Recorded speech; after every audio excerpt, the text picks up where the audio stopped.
Hey guys, so this is College Talk number 13, what you need to get into college. Before I get started though, I did want to say that yesterday was the 1-year anniversary of my College Talk series. So that's exciting. I don't know, just kind of thinking about when I started this series, how I didn't think it was really even going to be this many videos, and I didn't think I was going to get so much feedback on them. And it's really just nice to hear how helpful you guys have been finding them, so I really appreciate that. That's really just very, very nice to hear. So thank you for watching them and requesting them, and I decided today that I was going to do one that has been requested a lot. So this one is not only what you need to get into college, but really a lot about not necessarily the application process, but the sort of things that you're going to need for your application. Sort of. Before I get started again, I wanted to give a couple disclaimers because I talk about college, but I do need to say I'm not a professional. So if you have specific questions about a specific campus or whatnot, I'm not equipped to answer them. I'm not. I'm just a college student. I can only speak from my experience and things that I research on my own, online, things that you can find just as easily online. Like literally Google is your best friend, because that's what I've been doing. So if you have any specific questions, please consult a counselor or even any like legitimate online sources. That would be much better than asking me, because I don't know, and I'm not here. I am here. That's not what this is all about. Okay. Second disclaimer, this video is pretty focused around California schools, and that's mainly because I go to a California school and it's the only thing that I really know. And there is no universal list of college requirements. Every campus is going to slightly vary across the nation, different countries. I don't even know. International, I have absolutely no idea what's going on in other countries. But this, I feel like, is a pretty good guide, at least. You know, they may vary a little bit, but it's a starting point. Let's go with that. These requirements are mainly based on Cal States and UCs. So I hope you guys find this helpful. And I guess let's just get started. Alright, so I'm going to get started right off the bat with the classes that you need, the minimum requirements. Now, before I even say them though, you need to know that these are the minimum requirements, and there's just because you take these courses and you do these things, there is no guarantee that you're actually going to get accepted. These are what you need to be considered to even be accepted. So you probably should take more than what I'm going to tell you. So now let's get started. Alright, so this is considered the A through G list of courses. So A, you need 2 years of history or social studies. B, you need 4 years of English. C, you need 3 years of math. D, you need 2 years of lab science. E, you need 1 year of visual and performing arts. F, you need 2 years of foreign language or a language other than English. And G, you need 1 year of college preparatory elective from A through F. That's kind of a weird thing. I had to actually look up. I was like, what does that even mean? Basically, you can take like a 3rd year of language or like another science class. Because, okay, to be honest, 2 years of science, that's not going to cut it for the UCs, at least not the better ones. So an extra science class, pretty much. There's a lot that counts, like another art class or some other elective. Your counselors will know what qualifies as this course. If you have any questions about that, consult them, because it's going to vary per high school. So those, as I said, are the minimum requirements. So those are what you need to even be considered to go to these schools. I would recommend taking more. Like for math, I took 4 years of math, but I also took geometry honors when I was in 8th grade. 8th grade geometry. Yes. So technically I had more than the years I needed, and I went up to Calc BCAP. So I went as far as I could go with math there. And then as well as science, I did take science like every year. I think, at least at my school, I think you had to take science every year, but just not, I guess, what they consider lab science. And then visual and performing arts, 1 year I feel like it probably is fine, but I did advanced dance for 3 years, and then I also did drill team, which actually I think that counted as PE. But anyway, I did 3 years technically of performing arts. So it's just going to vary per person. If you're not an art person, then I totally understand if you just take 1 year. But I mean, you can definitely take more, or you should take more than those minimum requirements. Alright, so the next thing are the fun SATs or ACTs. Now, I only took the SAT. It's generally accepted, at least when I was applying, that the ACT is East Coast and the SAT is West Coast. I don't know if that has changed at all, or maybe it was never a real thing. It was all in my head. And I'm sure you guys have heard by now, at least if you're in high school, that the SAT is going back to the 1600 scale, which makes me so angry. They're taking out the essay portion, which I never did terribly bad on the essay, but I feel like, just like, really? Really? You took away the requirement for the SAT-2s, and now they don't even have to do the essay part. Like, those of you who are applying for college in like 2 years, I'm very bitter right now. So, in case you have no idea what I'm talking about, like, what is an SAT? It is about a 4-hour test. So it has reading comprehension. It also has, I don't even know what they consider it. Does it have it here? If I'm looking down a lot, it's because I have a lot of notes and documents and stuff here. Writing skills, critical thinking, and mathematical reasoning for the SAT. The only big difference between the SAT and the ACT as far as content goes is that the ACT has a science section. Now, I never took the ACT, so I don't really know a whole lot about it, but that is the biggest difference that I've heard. So, generally I feel like people say the ACT is easier, but I feel like that's really going to depend per person. So keep that in mind if you were trying to figure out which one you wanted to take, or if you wanted to take both, but that's something to think about. Now, when should you take the ACT or the SAT by? Take it by December of your senior year. And I actually recommend taking it more than once. So take it once your junior year, and then once in the fall of your senior year. That's what I recommend you doing. Where do you sign up for the SAT? CollegeBoard.org, I believe, is how you sign up for it. Yeah, so College Board. If you have any questions about this sort of thing, like what do I do? Where do I go? Talk to your counselors, guys. That's what they're there for. And the ACT, by the way, also has its own website. I thought I looked it up. Yes, I did. actstudent.org. So, there you go. Alright, so what kind of score do you need to get into college? There is no, like, minimum score, as far as I know, because the thing with applying for colleges and what they look at, they don't look at, like, one specific thing. Like, if you didn't meet one requirement, they're not going to be like, oh, she's gone. Well, okay, they might. But I feel like they wouldn't. They look at, like, if your SAT score was just kind of like, wasn't so great, but you have, like, a lot of extracurriculars and you have a lot of just, like, involvement, and your GPA is, like, pretty good. Maybe you just don't do well on standardized tests. I think they'll take that into consideration. If you wrote a really good essay, your personal statement is just the bomb, then they take that into consideration as well. It's all sort of this big picture sort of thing. They're not, like, just gonna base it off of one thing. At least I don't think they do. I'm not a professional, I told you.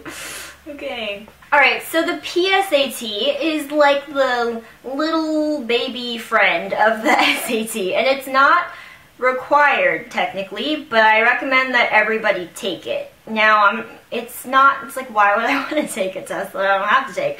Well, it's offered freshman and sophomore years of high school. My mom made me take it my freshman year, which I was very, very upset about, I must say. Actually, I think you can take it your junior year too. But there's kind of not really a point to take it your junior year because you're starting to take the SAT already. Okay, let me backtrack. The reason that you should take the PSAT is because they give you very detailed feedback about your score. Like, they'll tell you not only what you scored, like, that wasn't right. Not only how you scored, but how you scored compared to other people who took the test that you did. And they also break down, like, each category. And not only each category, but the parts of each category. Like, for math, they'll be like, you need to work on this specific thing of math. At least I think they did that. I think they do. And it's just really helpful for those of you who don't know, like, what is going to happen with the SAT. It's a nice sort of like, hey, a little warning here, you should work on this before you take the SAT. So again, that's not a requirement, but it's helpful, and it also gives you an in for scholarships. So if you do really well on the PSAT, you might be able to be qualified for a scholarship. Woo! Okay, so honors and AP courses. Now again, these are technically not required, but I highly recommend taking some. It definitely looks better to at least take a few. Like, you don't have to take a ton. Like, even just one a year would be nice. Just, it shows that you know, took a little initiative to challenge yourself or whatever. So that's always good. Now, I made a little pros and cons list for honors and APs. I don't really know why I did that, but maybe it'll make sense to you. So for pros, for honors and AP courses that are recognized by the UCs and CSUs and every other school, you get an extra point for your GPA. So if you get an A, rather than getting, 4 points usually, you would get 5 points instead. Please tell me if I'm saying this wrong, because it's been a long time since I've thought about this stuff. But that's right. No? I think... should have looked this up. Anyway, you get an extra point. Just, it helps, guys. Also, for APs, if you pass the AP test at the end of the year, you get credit for college. So if you took AP Calculus, AB, then if you got like a 5 or even a 4, I think if you got a 4 or 5, that will get you out of maybe like 2 math courses that you might have had to take, or maybe just 1, but it'll get you out of something, which is always very nice. That is just something to keep in mind as well. It's nice to kind of go in with a little bit already done, just so that you're not completely like, I have to do everything, so that's fun. And the last pro is kind of with exception. Generally, it looks better on your transcript if you have honors AP classes, but again, there's an exception, which leads us very nicely into the cons list. There's only 2 cons really, but the first one is it looks better only if you do well in them. So if you would do better in a regular class than in the honors AP class, it doesn't necessarily look better. An A in a regular class versus like a B- or a C in an AP or honors class isn't quite, you know, that doesn't make sense to me. This might be something that is debatable, because I can see how like getting a B in an AP honors is, you know, sort of like getting an A in a regular class. So it's really going to depend on the person. You got to figure it out for yourself, but just keep that in mind. That's sort of something to think about. And another con is just that AP and honors classes generally are more difficult. They're a lot more work. The teachers have higher expectations of you. Since the AP AP classes have AP tests at the end of the year, technically you don't have to take the AP test, but it's kind of like, why would you take an AP class if you're not going to take the test at the end? The teachers are really depending on you to represent them well in these tests, so there's kind of like this tension, not tension, but pressure to do well on these tests, and they're a little bit intense. Like, some teachers get kind of like, calm down. It's all good. Alright, moving on to extracurricular activities. Now, you can't just have academics and then like literally have nothing else to offer, because that's not enough. It's most definitely not enough. If you don't have anything else, you're not going to get in. There are a lot of things that you can do. There's a lot of on-campus things you can do, whether they are like service clubs or sports or, you know, like ASB or stuff like that. A lot of stuff on campus that you can do. But there's stuff off campus as well, whether it's volunteering, like at a hospital or at a library, something like that. I did Girl Scouts, which I feel like a lot of people probably wouldn't go for that, but you know, it's okay. Even jobs count. So whatever jobs you're working at, you can put those on your apps as well. Oh, any sort of like religious organization, whether you like work at your church or volunteer at your church, something like that, you can put that on there as well. There's just a lot you can apply to this stuff. So I did dance for 4 years, as well as drill team for 3 years. 3 years? Yes, 3 years. So it's, you know, just having that stuff on there is just a nice way to show that you are more well-rounded and have more to offer this school. Alright, so your personal statement. This is something that's actually like on the applications. Are they always called personal statements? I know for the UCs they are, but they're generally the essays that you're going to have to write on your applications. So I pulled up the UC website, and they have 3 prompts. So you're going to have to write 2 of them. There's one for freshman applicants, there's one for transfer applicants, and then there's one that everybody has to answer. So I'm going to read those to you. So freshman applicants have to answer, describe the world you come from, for example, your family, community, or school, and tell us how your world has shaped your dreams and aspirations. Wow. The transfer applicant prompt is, what is your intended major? Discuss how your interest in the subject developed, and describe any experience you have had in the field, such as volunteer work, internships, and employment, participation in student organizations and activities, and what you have gained from your involvement. And lastly, the prompt that everybody has to answer. So again, you're going to have to answer 2 if you apply for the UCs. Tell us about a personal quality, talent, accomplishment, contribution, or experience that is important to you. What about this quality or accomplishment makes you proud, and how does it relate to the person you are? Basically, this is the time to really just brag about yourself, like a lot.